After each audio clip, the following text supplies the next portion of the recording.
La meilleure façon d'aider les Sénégalais, les investisseurs, les consommateurs, c'est de montrer où se trouvent les ressources naturelles du Sénégal. La carte que vous voyez, c'est la carte des ressources minières. On élabore un nombre d'outils qui permettent à tous les Sénégalais d'avoir l'information précise, je dis bien l'information précise, sur à la fois le territoire, à la fois les ressources, que ce soit les ressources humaines, les ressources naturelles et les autres ressources.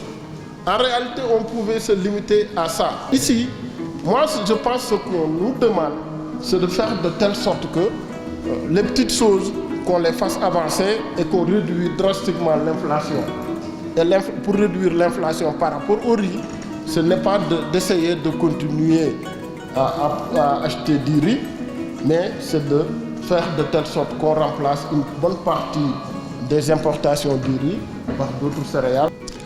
Un travail de capitalisation, une démarche de capitalisation du travail déjà réalisé, parce que après l'instruction du président de la République, on a, au-delà des livrables que nous avons eus dans le cadre du PNADT, nous avons eu une retraite qui a eu lieu à Toubacouta.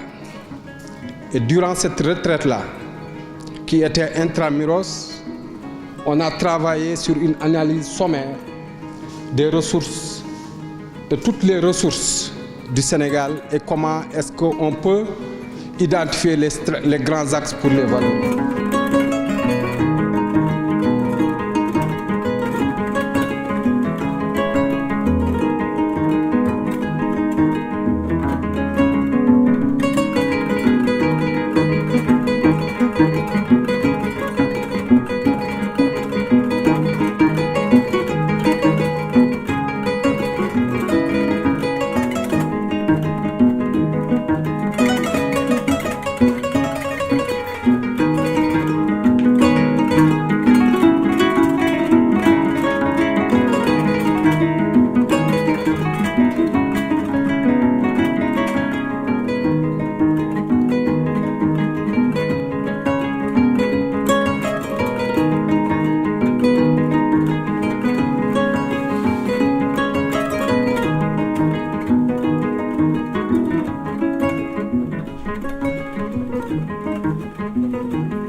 On a réalisé, donc comme il a dit, on avait une esquisse de diagnostic du secteur du sous-programme agroalimentaire.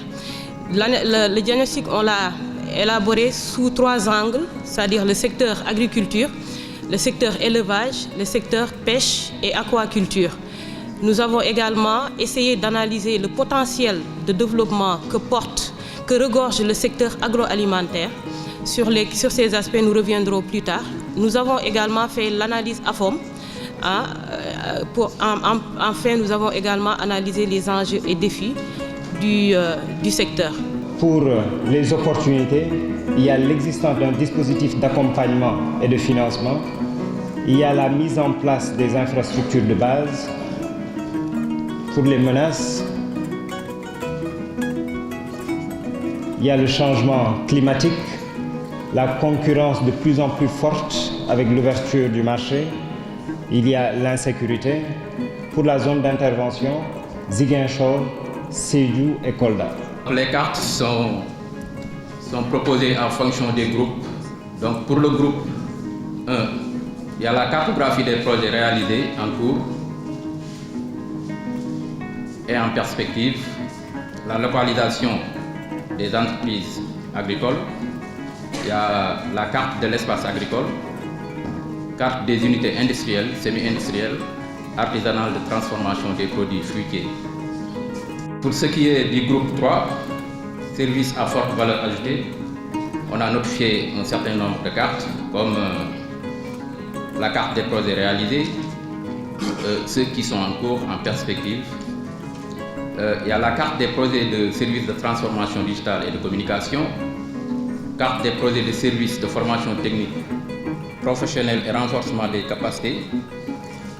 Il y a la carte des projets des services d'hébergement, carte des projets services de transport et logistique, carte des projets services financiers, localisation des filières cuir et peau, localisation des zones d'implantation des mécaniciens auto, carte des industries extractives, phosphate, fer, or, localisation des zones d'industrialisation du sel.